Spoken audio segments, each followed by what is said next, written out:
Bună ziua, prieteni, și bine ați venit pe canalul nostru. Eu aseară am făcut aluatul ca de pâine, dar vreau să fac ciabatta. Deci chifle din alea am mai făcut eu. Am pus jumătate de kg de făină, 320, cam așa mi-a intrat de apă, 7 grame de drojdie uscată și o lingură de sare, o linguriță de sare și 2 linguri de ulei. L-am frământat, l-am lăsat toată noaptea, dimineață, la 7 l-am întors din nou, uitați, vedeți?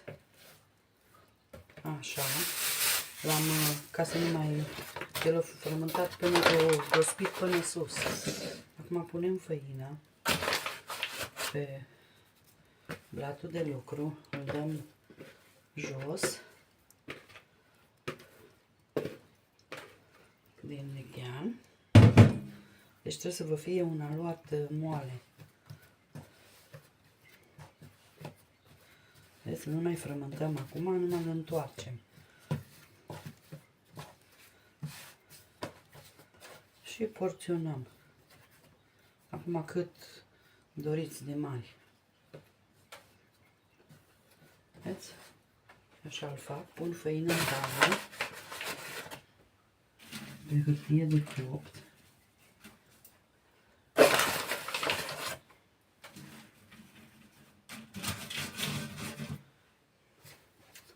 Acum cât doriți dumneavoastră de mari să le faceți.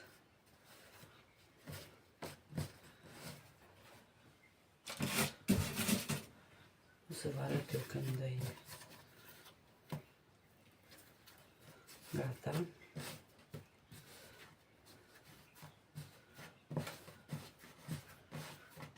Deci el trebuie să fie foarte moale. Aluatul.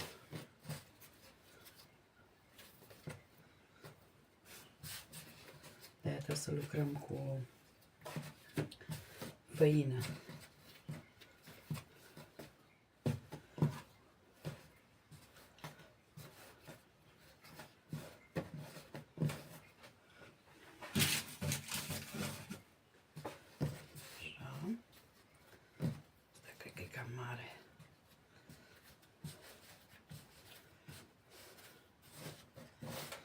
Asta e pâinea mea preferată.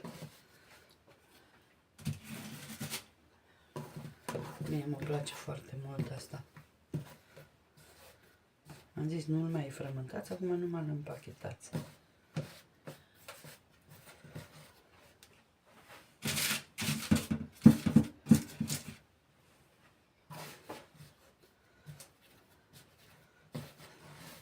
Deci mie mi-a ieșit 7 din astea pâinici.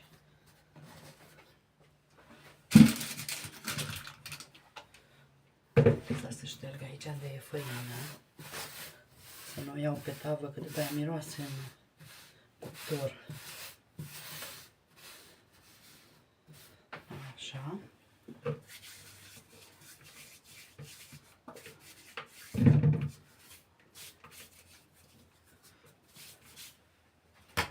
Uitați. Și le lăsăm la... Mai le lăsăm la despit cam 15-20 de minute. Punem făină.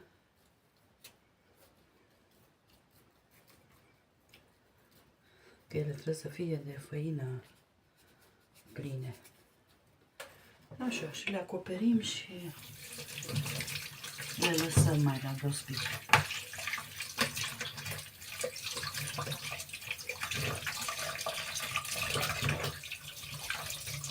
Vedem câte bule ne face, câte găuri. Dar principalul că e bună. E bună la gust. Mie de aia mă place. Dacă simt că mănânc pâinea de pe timpuri. Ok. Revin. Deci cam așa arată. Eu acum le bag la cuptor. La 200 de grade.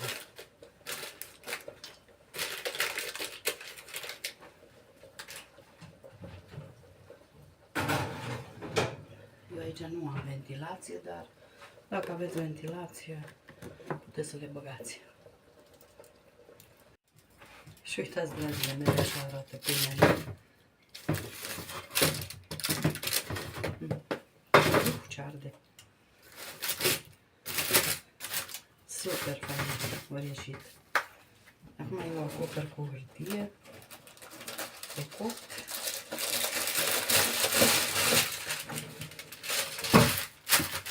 Și o las să stea. Și o să vă arăt când e rece cum arată în secțiune. Haideți să tăiem, nu e chiar așa de rece, dar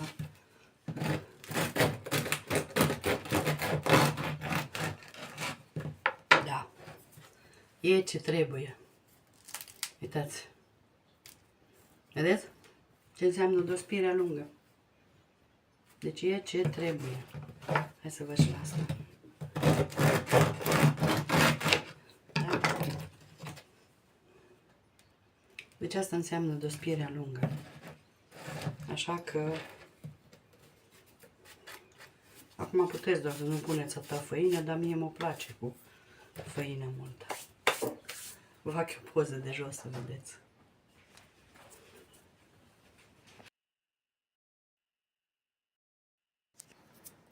Și uitați cam așa arată de jos. Deci cu încredere faceți-o că e foarte bună.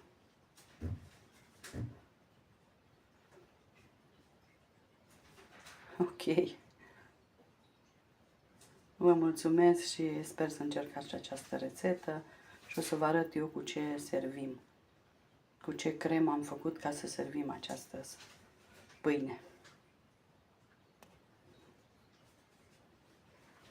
Să facem o cremă de brânză. Eu am pus aici cam 150 de grame de unt.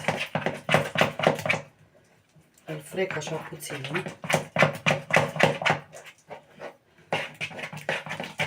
Puteți și cu mixerul să-l frecați dacă doriți.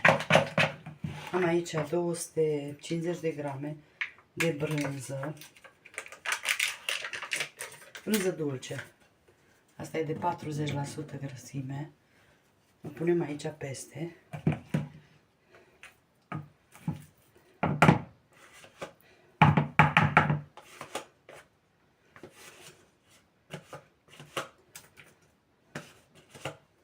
Așa.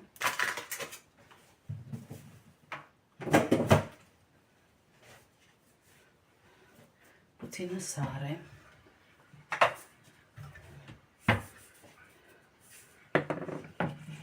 Și frecăm împreună.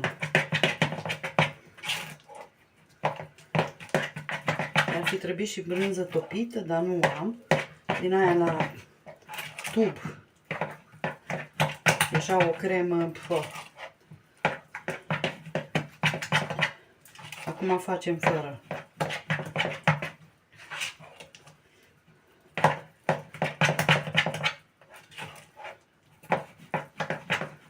Gustăm de sare. Mai puțin, că nici nu vreau să pun multă tare. Deci 150 de grame de unt, 250 de grame brânză dulce. Puteți să faceți și din aia de la găletuță de la Lidl.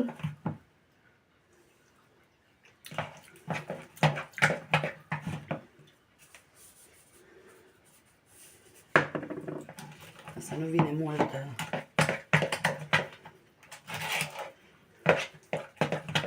Așa, lăsăm deoparte. Aici am eu arpagic din ăla verde. Dacă nu aveți din asta, puneți ceapă verde.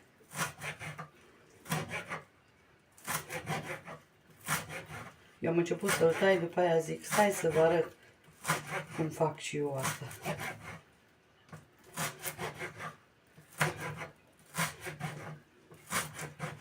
Îl tăiați cât puteți de mărunt. Asta aici îi spune șniclau. În România nu știu dacă găsiți, am înțeles la magazinele mari, numai la congelat găsiți. Eu acum că am avut în grădină, dar dacă nu pun, vine la uscat.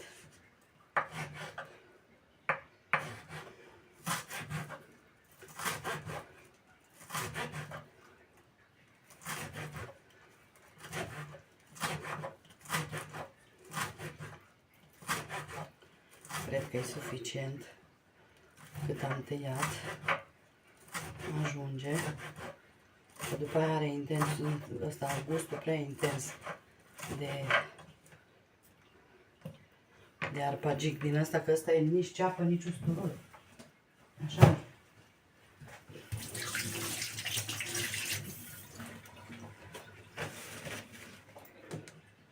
Așa, îl punem aici.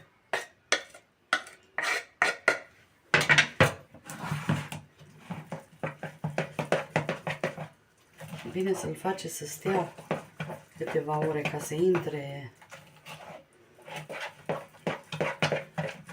Mi-am scos și paleta asta, dar eu nu pot să lucru cu asta. Așa ceva n-ai văzut.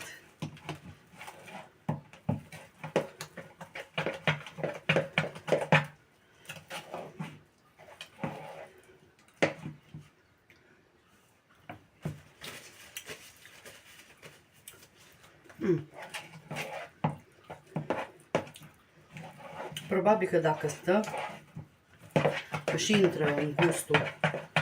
Că așa nu-i, puțină sare mai trebuie.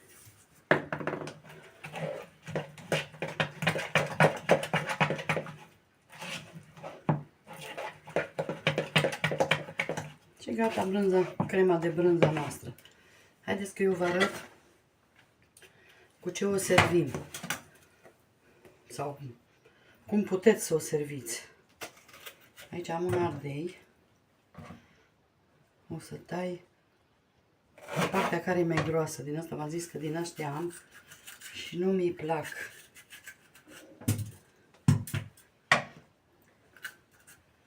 Hai să-l spălăm mai un pic. Eu l-am spălat la început, dar acum dacă am scos semințele, acum încercați așa să umpleți. Dacă nu, puneți într-o pungă sau un poș.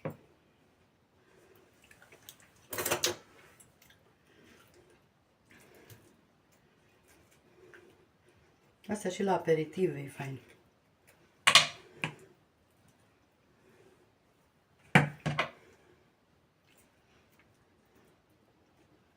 Așa, aici s-a dus. Aici în partea asta. Și gata. Am zis, puteți cu o pungă sau un poș liniștite.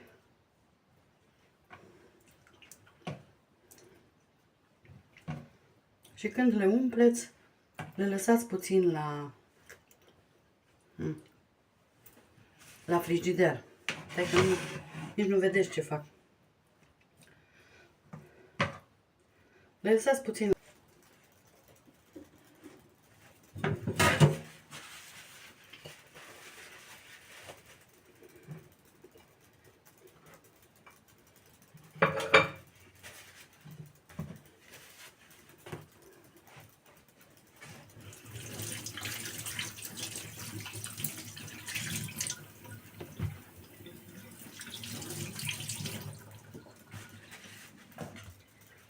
Nu prea mai avem roșii. Care sunt? Uitați. Nu sunt coapte la mijloc. Eu le-am adunat, le-am băgat la căldură, dar nu mi le plac. Nu.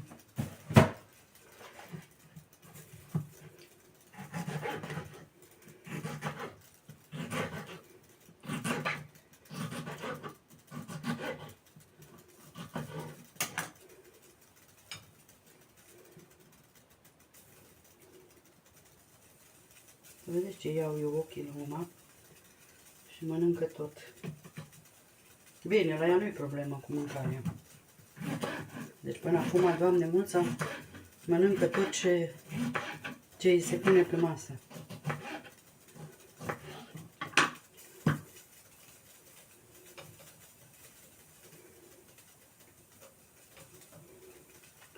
Așa, hai să pun puțină sare.